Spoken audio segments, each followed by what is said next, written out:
নমস্কার, আমি এই মুহূর্তে দাঁড়িয়ে আছি নেপালের পূর্ব নেপালের ঝাপা জেলা, যেটা আমাদের বাংলার সঙ্গে পশ্চিমবঙ্গের সঙ্গে পানিট্যাঙ্কি এলাকা এবং মেচি নদীর সীমান্ত পেরিয়ে কিছু দূরের মধ্যেই এই ঝাপা জেলা এবং এই ঝাপা জেলার জেলা কার্যালয়, সেখানে সিডিও ঝাপার সঙ্গে একটা গুরুত্বপূর্ণ আলোচনার জন্য আমি আজকে এসেছি এবং সিডিও বন্ধু প্রসাদ বাস্তুলা, সিডিও ঝাপা, তার সঙ্গে দীর্ঘ আলাপচারিতার পর আমরা এই মুহূর্তে দাঁড়িয়েছি চন্দ্রগড়ি এই এলাকায়। এবং ঝাপা, আমরা জানি যে ঝাপা হচ্ছে ধান উৎপাদনে অত্যন্ত একটি গুরুত্বপূর্ণ জেলা এবং চা বাগান প্রচুর রয়েছে ঝাপাতে। এবং সবথেকে বড় কথা, প্লাইউড ইন্ডাস্ট্রিজ, আর সো মেনি ইন্ডাস্ট্রিজ আর প্লাইউড ইন ঝাপা। অ্যান্ড আমরা আমাদের যে নেপালের বর্তমান প্রধানমন্ত্রী কেপি ওলি, খড়গপ্রসাদ শর্মা ওলি, তার কিন্তু বাড়ি এখানেই পৃথিবীনগর ঝাপা জেলাতে।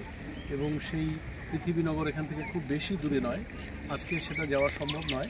আমরা অন্য একটা দিন কেপি ওলির বাড়ি দেখে আসব।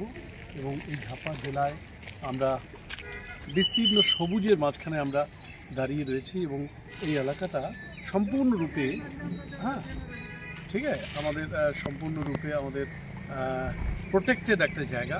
জেলা প্রশাসনের নিষেধ রয়েছে, আমরা জেলা প্রশাসন ভবনটাকে আমরা ভিডিওর মধ্যে আনতে পারছি না, কিন্তু এই জায়গাটা খুবই আমার ভালো লাগলো সবার জন্য শেয়ার করার জন্য।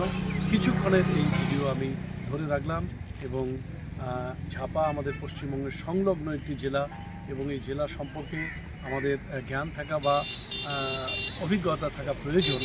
কেননা ঝাপা, মোরং এবং সুনসারি নেপালের এই তিনটি জেলায় প্রায় 2 লক্ষাধিক রাজবংশী বসবাস করেন। এবং আমাদের বেত্তামোড়ের কিছুটা এগিয়ে আমাদের যে ঘাইলাডুবা এলাকা, সেই ঘাইলাডুবাতে কিন্তু রাজবংশী ফিল্ম ইন্ডাস্ট্রির মতো রয়েছে, সেখানেও আমি একাধিকবার এসেছি।